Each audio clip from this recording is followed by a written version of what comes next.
Assalamualaikum warahmatullahi wabarakatuh. Jumpa lagi bersama saya Fajar Rohman Hariri di channel Dosen Deso. Dan pada video kali ini kita akan ngebahas mengenai TWK, tes wawasan kebangsaan.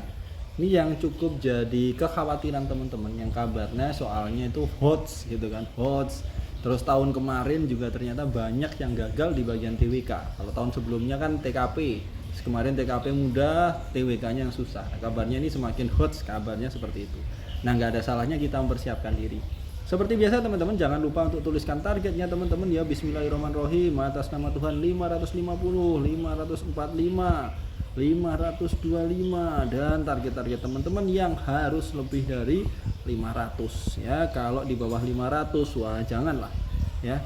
Bikin target itu setinggi-tingginya. Jangan kecilkan Tuhan dengan target kalian yang kecil ya. Dan tapi ya targetnya tinggi, harus dibarengi dengan proses dan komitmen yang tinggi juga. Jangan sampai targetnya tinggi tapi teman-teman malas kan, janganlah. Oke, itu teman-teman. Nah, buat teman-teman yang lemah di TWK, ini kita ngadain bimbel fokus TWK ya. Ini mulai tanggal 2 September ada 17 kali sesi. Nah, ini untuk sesi-sesinya ada di sini. Teman-teman bisa langsung daftar di dosendeso.com ya, dosendeso.com. Nah, ini ya, ini juga ada di dosendeso.com. Ya, atau klik aja link yang ada di deskripsi. Itu ya, teman-teman. Kita langsung aja ke pembahasan soal.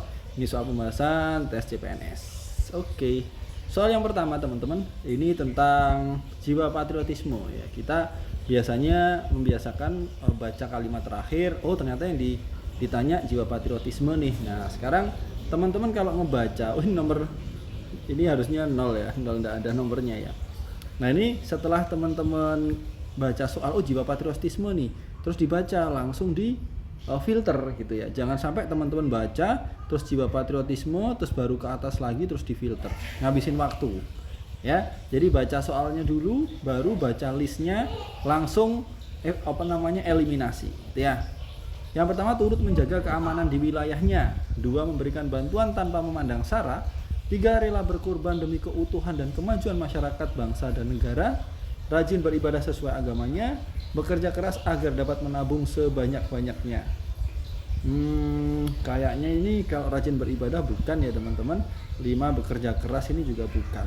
Nah, kita lihat ini kayaknya yang masuk adalah 1, 2, 3 nih. Ya, kita lihat di kunci jawabannya teman-teman. Nah kan? Jadi patriotisme adalah sikap yang berani, pantang menyerah, dan rela berkorban demi bangsa dan negara. Nah, contohnya apa? Ya, rela berkorban demi keutuhan dan kemajuan masyarakat, bangsa dan negara, turut menjaga keamanan wilayah, mencintai produk dalam negeri, dan memberikan bantuan tanpa memandang sara. Jadi benar guys, jawabannya adalah A. Nah, benar apa salah nih teman-teman nih? Ya, kalau ini sih kayaknya benar, cuman kadang-kadang yang jadi momoknya teman-teman adalah soalnya panjang, kehabisan waktu, terus kena pressure waktu, akhirnya tidak bisa berpikir dengan jernih. Nah, itu harus dibiasakan teman-teman ya. Jadi harus dibiasakan baca bacaan yang panjang, jangan sampai kehabisan waktu, jangan ya. Yang kedua nih, upaya bela negara merupakan sikap dan perilaku warga negara yang dijiwai kecintaan kepada negara kesatuan Republik Indonesia berdasarkan Pancasila dan Undang-Undang Dasar 1945 dalam menjamin kelangsungan hidup bangsa dan negara.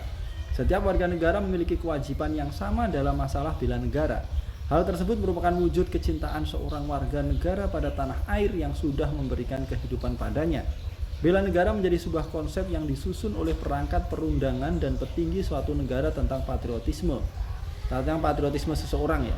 Suatu kelompok atau seluruh komponen dari suatu negara dalam kepentingan mempertahankan eksistensi negara tersebut. Berikut ini merupakan alasan tentang pentingnya upaya pembelaan negara dilakukan oleh setiap warga negara Indonesia. Kecuali, nah ini hati-hati, kayak bukan, kecuali ini harus hati-hati ya teman-teman. Kadang-kadang banyak yang salah karena itu ya. A, untuk menjaga keutuhan wilayah negara, ya nih. B, untuk mempertahankan negara dari berbagai ancaman. C, merupakan hak sekaligus kewajiban setiap warga negara. D, merupakan kegiatan untuk memperoleh kehormatan dari negara. E, membentuk jiwa solidaritas antar sesama rekan seperjuangan. Ini kayaknya D ini yang bukan ya teman-teman ya, karena kecuali nih ya, ini kita nggak mengharapkan kehormatan dari negara, pokoknya kita patriotisme ya ikhlas gitu ya. kita cinta tanah air, kita ngebela dengan perilaku kita ya, ada sikap rela berkorban. Nah itu apa namanya, bukan untuk memperoleh kehormatan ya, bukan ya, jawabannya D ya. Jadi alasan pentingnya upaya pembelaan negara ini memang A, untuk menjaga keutuhan wilayah negara, untuk mempertahankan negara dari berbagai ancaman, dan merupakan hak sekaligus kewajiban setiap warga negara.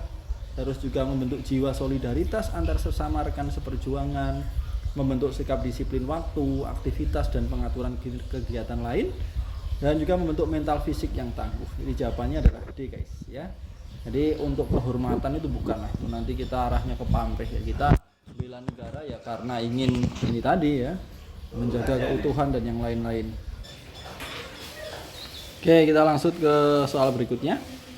3. Perhatikan pernyataan berikut ini. 1. Menciptakan suasana rukun, damai, dan harmonis dalam lingkungan masyarakat.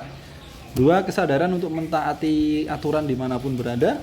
3. Menjaga keamanan kampung secara bersama-sama. 4. Membantu tetangga yang sedang mengalami musibah agar mendapatkan pujian dari masyarakat. 5. Meningkatkan iman dan takwa serta ilmu pengetahuan dan teknologi di lingkungan sekolah. 6. Mengupayakan berbagai kegiatan di lingkungan masyarakat untuk mendapatkan keuntungan pribadi.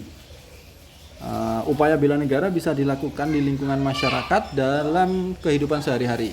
Contoh upaya pembelaan negara yang dapat dilakukan dalam lingkungan kehidupan sehari-hari ditunjukkan oleh nomor, nah mana aja nih ya, suasana rukun di lingkungan masyarakat, di lingkungan dimanapun, keamanan kampung, tetangga, agar mendapatkan pujian, ini bukan ya, yang mengandung 4 ini kita buang aja nih ya. Meningkatkan iman takwa di lingkungan sekolah, mendapatkan keuntungan pribadi juga bukan. Wah ini jelas jawabannya B guys ya,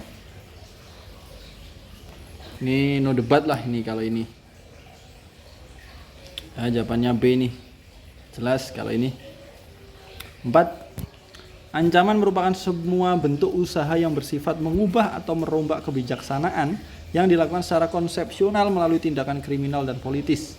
Ancaman dapat berupa ancaman militer yang menggunakan kekuatan bersenjata yang membahayakan kedaulatan negara, keutuhan wilayah, serta keselamatan segenap bangsa, dan ancaman non-militer yang merupakan ancaman tanpa menggunakan senjata, tetapi jika dibiarkan akan membahayakan kedaulatan negara, keutuhan wilayah negara, dan keselamatan segenap bangsa. Nah, berikut ini yang merupakan contoh bentuk ancaman non-militer adalah pelanggaran wilayah oleh negara lain, spionase, aksi teror dari jaringan internasional, gerakan separatis, dan pengaruh gaya hidup ke barat-baratan. Ini jelas ya. Ini nih non-militer kok ya. Kalau non-militer mah jelas E nih. Ya. E ini ya. Barat-baratan, tidak mencintai budaya sendiri, tidak menggunakan produk dalam negeri. Nah, ini non militer nih. Berikutnya, pertahanan negara atau disebut juga pertahanan nasional adalah segala usaha untuk mempertahankan kedaulatan negara, keutuhan wilayah sebuah negara, dan keselamatan segenap bangsa dari ancaman dan gangguan terhadap keutuhan bangsa dan negara. Pertahanan merupakan cara-cara untuk menjamin perlindungan dari satu unit yang sensitif, dan jika sumber daya ini jelas, misalnya tentang cara-cara membela diri sesuai dengan spesialisasi masing-masing. Nah, berikut ini yang merupakan arti dari pertahanan negara bersifat semesta. Nah, bersifat semesta ini maksudnya apa? Apakah A, melibatkan seluruh rakyat dan seluruh sumber daya nasional, ataukah B, melibatkan seluruh alam semesta? Ini gara-gara namanya semesta langsung melibatkan alam semesta gitu ya. C, dilakukan secara alamiah. D, melibatkan seluruh warga yang ada di dunia. Wah, enggak harus di dunia ya. D, melibatkan aparat keamanan negara saja. Ini jelas bukan. Ini jelas, ini jawabannya adalah A ya teman-teman. Jadi pertahanan negara bersifat semesta adalah sistem pertahanan yang melibatkan seluruh warga negara, wilayah, dan sumber daya nasional lainnya, serta dipersiapkan secara dini oleh pemerintah dan diselenggarakan secara total, terpadu, terarah, dan melindungi keselamatan bangsa dari setiap ancaman. Nah, itu ya. Nih, jawabannya adalah A, guys. Jelas. Oke. Mungkin segitu dulu ya, teman-teman. 5 soal yang penting istiqomah, yang penting teman-teman tiap hari belajar, dan semoga diberikan kelancaran, kemudahan, yang tes juga semoga diberikan nilai tertinggi di semua tahapan tes ya, dan lolos jadi ASN. Amin amin amin. Gitu dulu teman-teman, semoga bermanfaat. Assalamualaikum warahmatullahi wabarakatuh. Bye.